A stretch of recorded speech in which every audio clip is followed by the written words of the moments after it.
Hi, நீங்கள் நிறைய பேருக்கு சயின்ஸ் கற்றுக்கணும். அதில் வந்து parts of your plants from hibiscus வாங்க எப்படி பண்ணுறதுன்னு பார்க்கலாம். நான் சொல்கிற ஸ்டெப்ஸை நீங்கள் ப்ராஜெக்ட் ஒர்க் அட்லீஸ்ட் எதுக்காவது ஒரு இதுக்கு யூஸ் பண்ணிக்கலாம். வாங்க பார்க்கலாம். ஃபஸ்ட்டு இந்த பாட்டில் உள்ளது எது பெட்டல்ஸ்னு வாங்க பார்க்கலாம். சைடில் ஒன்று இருக்குல்ல ரெட் கலரில், அதான் petals. This is like of petals. Next pistil எதுன்னு பார்த்தீங்கன்னா இது கீழே இருக்குல்ல லாஸ்ட்டாக, இதுதான் பெட்டல்ஸ். அது சாரி பிஸ்டில். அடுத்தது ஆன்தர், வந்து இதுதான் ஆன்தர். ஓவரி வாங்க பார்க்கலாம். நான் வந்து ஓவரி எடுக்க போகிறேன்.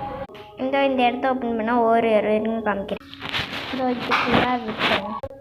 இதான் ஓவரி. சரி, பாக்கி இதை